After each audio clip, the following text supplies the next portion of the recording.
Hi friends, welcome to Cook with Sangeetha. இன்னைக்கு நம்ம பார்க்க போறது எங்க டீம்ல எல்லாரும் சேர்ந்துட்டு இன்னைக்கு மீன் குழம்பு செய்ய போறோம். இந்த மீன் குழம்பு சாதாரணமா கிடையாது. சங்கீதா ஸ்டைல்ல பட் டீமோட செம்ம அசத்தலா செய்ய போறோம். இந்த மீன் குழம்புல நம்ம சீனி மிளகாய் போட்டு வைக்க போறோம். அதுதான் இதோட ஸ்பெஷல்னு சொல்லலாம். ரொம்ப இன்ட்ரெஸ்டிங்கா இருக்கும். ஸோ நீங்களும் பார்த்து எங்களோட சேர்ந்து இந்த மீன் குழம்பு என்ஜாய் பண்ணுங்க. இன்னைக்கு லொக்கேஷன் எங்கே செய்ய போகிறாங்க அப்படின்னு நீங்கள் யோசிச்சுட்டு இருப்பீங்க. ஆமாங்க, இன்னைக்கு நம்ம வீட்டுக்கு முன்னாடி நெல் வயல் இருக்குது. இந்த நெல் வயல் முன்னாடி வச்சு தான் இன்றைக்கி உங்களுக்கு சமைச்சு காட்ட போகிறேன். நம்ம சேனலை யாரெல்லாம் இன்னும் சப்ஸ்கிரைப் பண்ணலையோ சப்ஸ்கிரைப் பண்ணுங்கள். கீழே இருக்கிற பெல் பட்டனை மறக்காமல் ஆள் கொடுங்க. அப்போ தான் நான் போகிற வீடியோ உங்களுக்கு உடனே வரும். வாங்க இப்போ எப்படி செய்கிறதுன்னு பார்க்கலாம். மீன் குழம்பு வைக்கிறதுக்கு இப்போ ஃபஸ்ட்டு நம்ம மீனை மேக்னேட் பண்ணிக்கலாம். அகலமான ஒரு பாத்திரம் எடுத்துக்கலாம். விரால் மீன் 1 கிலோ நல்லா கழுவி எடுத்து வச்சுருக்கேன். அதை இப்போ இந்த பாத்திரத்தில் போட்டுக்கலாம். இன்னைக்கு நம்ம டீமில் இருக்கிற எல்லாரும் சேர்ந்து தான் சமைக்க போகிறோம். செந்தாமரை அண்ணா தான் இப்போ மிக்சிங் பண்ணிட்டு இருக்காங்க. 1 கிலோ இந்த விரால் மீன் மட்டும் போட்டு வச்சா எங்களுக்கு குழம்பு பத்தாது. ஏன்னா நாங்கள் நம்பர்ஸ் அதிகமாக இருக்கோம் டீமில் ப்ளஸ் ஃபேமிலியில் எல்லோரும். அதனால அது கூடவே கறிமீன் 2 கிலோ எடுத்து அதை நல்லா கழுவி வச்சுருக்கோம். அதுவும் இப்போ இந்த விரால் மீனோடையே போட்டுக்கலாம். கறிமீன் ரொம்ப குட்டியாக இருக்கிறதுனால அதை நான் முழுசாக போடுறேன். கறிமீனில் சின்னதாக அப்படியே கோடு போட்டிருக்கோம். இந்த மாதிரி போடும் போதும் இந்த மீனுக்குள்ளே நல்லா சாறு இறங்கிட்டு டேஸ்ட்டு சூப்பராக இருக்கும். 1 கிலோ விரால் மீன் நல்லா இந்த சைஸுக்கு போட்டிருக்கோம். 2 கிலோ கறிமீன், இது ரெண்டுமே ரொம்ப டேஸ்ட்டாக இருக்கும். இப்போ இந்த 3 கிலோ மீனுக்கு தகுந்த மாதிரி நம்ம மசாலா போட்டுக்கலாம். இந்த மீனுக்கு தேவையான அளவு உப்பு போட்டுக்கலாம். கல் உப்பு போட்டுக்கலாம், அதுதான் டேஸ்ட் நல்லாயிருக்கும். 1 டீஸ்பூன் மிளகுத்தூள் போட்டுக்கலாம். 2 டீஸ்பூன் கலந்த மிளகா பொடி போட்டுக்கலாம். இது ஒரு ஃப்ளேவர் தரத்துக்கு தான். காரத்துக்கு தகுந்த மாதிரி அப்புறம் மீதி மிளகா பொடிலாம் நம்ம அப்புறம் போட்டுக்கலாம். வெறும் மிளகா பொடி 1 டீஸ்பூன் போட்டுக்கலாம். இந்த குழம்புக்கு எவ்வளோ காரம் வேணுமோ அது எல்லாத்தையும் இந்த மீனில் போடக்கூடாது. ஜஸ்ட் இந்த மீனுக்கு லைட்டாக ஒரு மசாலா தான் ரெடி பண்ணுறோம். எந்த அளவுக்கு காரம் வேணுமோ அதை நம்ம வதக்கும் போது போட்டுக்கலாம். தேங்காய் எண்ணெய் 3 டீஸ்பூன் ஊற்றிக்கலாம். இப்போ இது எல்லாத்தையும் நல்லா மிக்ஸ் பண்ணிக்கலாம். மீனில் இந்த மாதிரி நல்லா மசாலா கலந்தால் சாப்பிடும் போதும் டேஸ்ட் நல்லா இருக்கும். எல்லா மீன்லேயும் நல்லா படுற மாதிரி மிக்ஸ் பண்ணிக்கலாம். அந்த மீனில் கோடு போட்டிருக்கோம் பார்த்தீங்களா, இதிலெல்லாம் உள்ளே நல்லா அப்படியே மசாலா தடவணும். அவ்வளோதாங்க, நல்லா மிக்ஸ் பண்ணியாச்சு. இப்போ அரை மணி நேரம் இந்த மீன் அப்படியே ஊறட்டும். இப்போ மீன் குழம்பு செய்ய ஸ்டார்ட் பண்ணிடலாம். ஸ்டவ் ஆன் பண்ணி ஒரு மண் சட்டி வச்சுட்டேன். மண் சட்டியில் மீன் குழம்பு வச்சா அவ்வளோ ருசியாக இருக்கும். இப்போ தேவையான அளவு எண்ணெய் ஊற்றிக்கலாம். 250 ml ஆயில் ஊற்றுறேன். நீங்கள் தேவையான அளவு ஊற்றிக்கோங்க. இன்றைக்கி நம்ம 3 கிலோ மீனில் தான் மீன் குழம்பு வைக்கிறோம். அதுக்கு தகுந்த அளவு நான் பொருள் போடுறேன். 2 டீஸ்பூன் கடுகு போட்டுக்கலாம். இந்த கடுகு நல்லா வெடிக்கிட்டுங்க. எப்பயுமே மீன் குழம்பு வைக்கும் போது பெரிய கடுகு இருக்கும் இல்லைங்களா, அது போட்டிங்கன்னா இன்னும் டேஸ்ட் நல்லாயிருக்கும். கடுகு பொரியுதுங்க. இந்த ஸ்டேஜில் 1 டீஸ்பூன் வெந்தயம் எடுத்து வச்சுருக்கேன், அதுவும் போட்டுக்கலாம். அடுப்பணல் கம்மியாக இருக்கட்டும். 1 கைப்பிடி இஞ்சி எடுத்து தட்டி வச்சுருக்கேன், அதுவும் போட்டுக்கலாம். பூண்டு 2 கட்டி எடுத்து தட்டி வச்சுருக்கேன், அதுவும் போட்டுக்கலாம். இப்போ இது எல்லாத்தையும் கிளறி கொடுங்க. கருவேப்பிலை கொஞ்சம் அப்படியே காம்போடு போட்டுக்கலாம். இப்போ இதுவும் கிளறி கொடுங்க. 1/4 கிலோ சின்ன வெங்காயம் உரித்து நல்லா இடித்து வச்சுருக்கேன், அதுவும் இப்போ இதிலே போட்டுக்கலாம். வெங்காயம், இஞ்சி, பூண்டு இதெல்லாம் ரொம்ப வதங்கக்கூடாது. லைட்டாக அந்த கண்ணாடி பதம் வர அளவுக்கு வதங்கினா போதும். பழமாக 1/2 கிலோ தக்காளி எடுத்து அதை கட் பண்ணி வச்சுருக்கோம், அதுவும் இப்போ இதிலே போட்டுக்கலாம். நான் போடுறது 3 கிலோவுக்குங்க. நீங்கள் 1 கிலோ மீன் செஞ்சிங்கன்னா இதில் அப்படியே கொஞ்சம் குறைச்சி போட்டுக்கோங்க. உப்பு 1/2 கைப்பிடி போட்டுக்கலாம். ஏற்கனவே நம்ம மீனில் உப்பு போட்டு கலந்து வச்சுருக்கோம், அதனால் பார்த்து போட்டுக்கணும். 10 மிளகாய் பச்சை மிளகாய் எடுத்து வச்சுருக்கேன், அதுவும் இப்போ இதிலே போட்டுக்கலாம். பாருங்கள், மீன் நல்லா மசாலா தடவி வெயிலில் வச்சுருக்கோம். இந்த மாதிரி வைக்கும் போதும் நல்லா அந்த வெயில் பட்டு மசாலாலாம் உள்ளே இறங்கிட்டு டேஸ்ட்டு சூப்பராக இருக்கும். பாருங்கள், கலந்தரைச்ச மிளகாத்தூள் இது வீட்டிலே செஞ்சுது. இது 3 டீஸ்பூன் எடுத்து வச்சுருக்கேன், அதுவும் இதிலே போட்டுக்கலாம். நீங்கள் உங்கள் காரத்துக்கு ஏற்ப போட்டுக்கோங்க. வெறும் மிளகா பொடி 1 டீஸ்பூன் போட்டுக்கலாம். இந்த மீன் குழம்பு டேஸ்ட்டாக இருக்கணும்னா அதுக்கு மெயினாக நம்ம போட வேண்டியது குழம்பு மிளகா பொடி. குழம்பு மிளகா பொடி போட்டு இந்த மீன் குழம்பை வச்சு பாருங்கள், செம்ம டேஸ்ட்டாக இருக்கும். பாருங்கள், நல்லா மசாலா வதங்கி எண்ணெய்லாம் புரண்டு மேலே வந்துருச்சு. இந்த ஸ்டேஜில் 100 கிராம் புளி எடுத்து நல்லா ஊற வச்சு அதை கரைச்சி வச்சுருக்கேன். அதுவும் இப்போ இதிலே ஊற்றிக்கலாம். புளி தண்ணி 2வது தரையும் கரைச்சி எடுத்துகிட்டு வந்துட்டேன். இப்போ இதுவும் ஊற்றிக்கலாம். இப்போ குழம்பு எந்த அளவுக்கு வேணுமோ அந்த அளவுக்கு தண்ணி ஊற்றி கூட்டி வச்சுக்கலாம். எந்த அளவுக்கு குழம்பு வேணுமோ அதுக்கு தகுந்த மாதிரி கூட்டி வச்சுட்டு உப்பு காரம் கரெக்டாக இருக்கான்னு பார்த்துக்கோங்க. இப்போ இது ஒரு கொதி வரட்டும். ஒரு கைப்பிடி சீனி மிளகு எடுத்து வச்சுருக்கேன். இப்போ இது உரலில் போட்டு இடிச்சுக்கலாம். இடித்து போடும் போது டேஸ்ட்டு சூப்பராக இருக்கும். பாருங்க, இந்த மாதிரி ஒன்றும் பாதியமாக இடிச்சுக்கணும். இப்போ இடித்த மிளகாயை நம்ம குழம்புல போட்டுக்கலாம். குழம்பு இப்போ நல்லா கொதிச்சிடுச்சு. அந்த குழம்பு மிளகா பொடியோட வாசனையும் வருது. சீனி மிளகாய் இடித்து போட்டோம் இல்லைங்களா, அது செம்ம வாசனையாக இருக்குது. இப்போ எல்லாம் நல்லா ஒரு கிளறி கொடுத்தாச்சு. ஒரு கொதி இந்த மாதிரி நல்லா கொதிச்சா போதும்.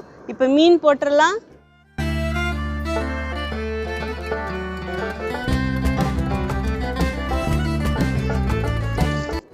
மீன் போட்டதுக்கப்புறம் அப்படியே லேசாக கிளறி கொடுங்க.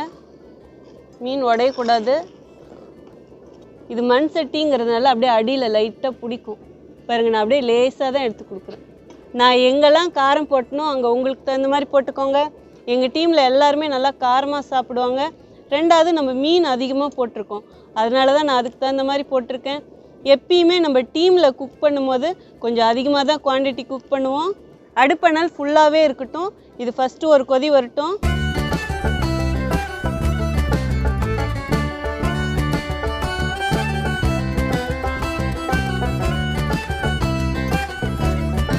பாருங்க, மீன் போட்டதுக்கப்புறம் குழம்பு நல்லா கொதி வந்துருச்சு. அப்படியே லைட்டாக ஒரு கிளறி கொடுங்க. இப்போ அடுப்பணலை ஃபுல்லாக குறைச்சிடுங்க. கம்மியான தீயில் 20 நிமிஷம் இந்த மீன் அப்படியே வேகணும்.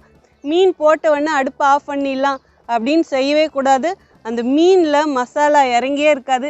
நான் எப்பயுமே மீனை 20 நிமிஷம் டு அரை மணி நேரம் வேக விடுவேன். இப்போ இது 20 நிமிஷம் அப்படியே வேகட்டும். குழம்பு கொதிச்சிட்டே இருக்குது. நான் கொஞ்சம் ரிலாக்ஸ் பண்ணுறேன். இங்கே தென்னை மரம் இருக்குது, அப்படியே நல்லா காத்தோட்டமாக இருக்குது. அங்கே கொஞ்சம் வெயில் இருக்குது. அடுப்பு இருக்கிற இடத்துல ஆவலாக இருக்கும். நல்லா இப்போ லஞ்ச் டைமு.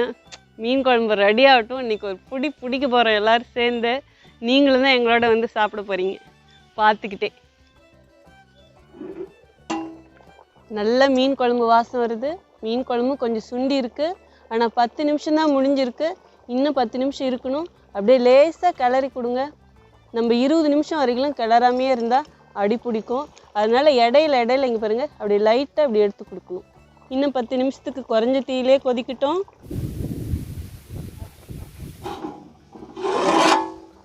மீன் குழம்பு நல்லா சுண்டிடுச்சு. இந்த அளவுக்கு இருந்தால் போதும். பாருங்கள், எண்ணெய்லாம் புரண்டு மேலே வந்துருச்சு. இப்போ ஸ்டவ் ஆஃப் பண்ணிடலாம். லாஸ்ட்டாக இந்த குழம்புல அப்படியே கொஞ்சம் கருவேப்பிலை போட்டுக்கலாம். அப்படியே உள்ளே லேசாக அழுத்தி கொடுங்க. அவ்வளோதாங்க, சூப்பராக மணக்க நம்ம மண் சட்டி மீன் குழம்பு ரெடி ஆயிடுச்சு. வாங்க இப்போ எப்படி இருக்குன்னு டேஸ்ட் பார்த்துடலாம்.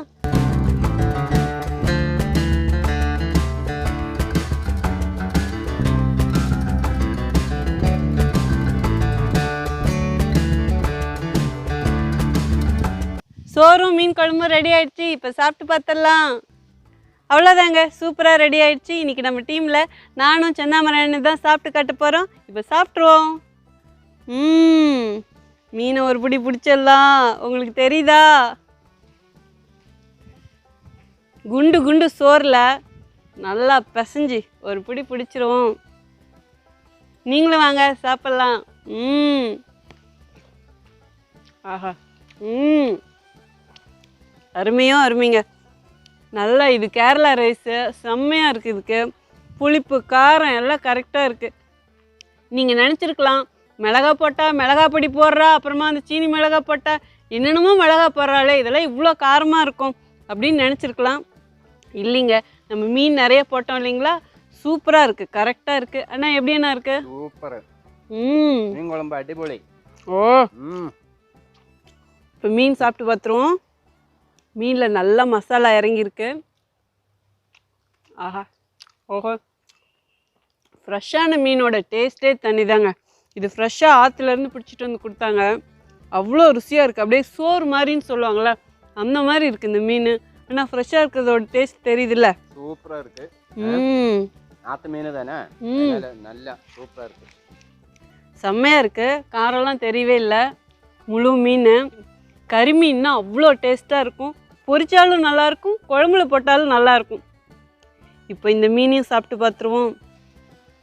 ஆஹா அருமைங்க.